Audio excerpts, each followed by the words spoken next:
Abraham கர்த்தரை தரிசித்தார். அவருடைய வாழ்க்கையில் ஒரு ஜெபமுள்ள ஒரு வாழ்க்கை காணப்பட்டது. கர்த்தர் அவனுக்கு தரிசனமானார் என்று நாம் பார்க்கிறோம். கர்த்தர் ஆபிரகாமுக்கு தாம் செய்ய போகிறதை அவர் வெளிப்படுத்தினார்.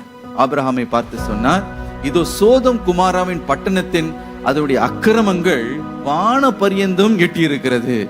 ஆகவே என்னுடைய நீதி உள்ள கோபாக்கினியை இந்த பட்டணங்கள் மீது நான் செலுத்த போகிறேன் என்று மீண்டும் மீண்டுமாக ஆபிரகாம் தேவனோடு கூட மன்றாடுகிறான். அந்த பட்டணங்களுடைய ரட்சிப்புக்காக கர்த்தரிடத்தில் அவன் மன்றாடி ஜெபிக்கிறதை நாம் காண முடியும். ஜனங்களுக்காக, அழிந்து போகிற ஜனங்களுக்காக ஜெபிக்கிற ஒரு கூட்டத்தை அவர் எதிர்பார்க்கிறார், தேடுகிறார். அப்படி நாம் நம்மை அர்ப்பணிப்போம் என்றால் கர்த்தர் சொல்லுவார், நான் செய்ய போகிறதை என் மகளுக்கு என் மகனுக்கு நான் மறைப்பேனோ என்று சொல்லி தம்மை தாமே அவர் வெளிப்படுத்துவதற்கும் அவர் ஆயத்தமாயிருக்கிறார்.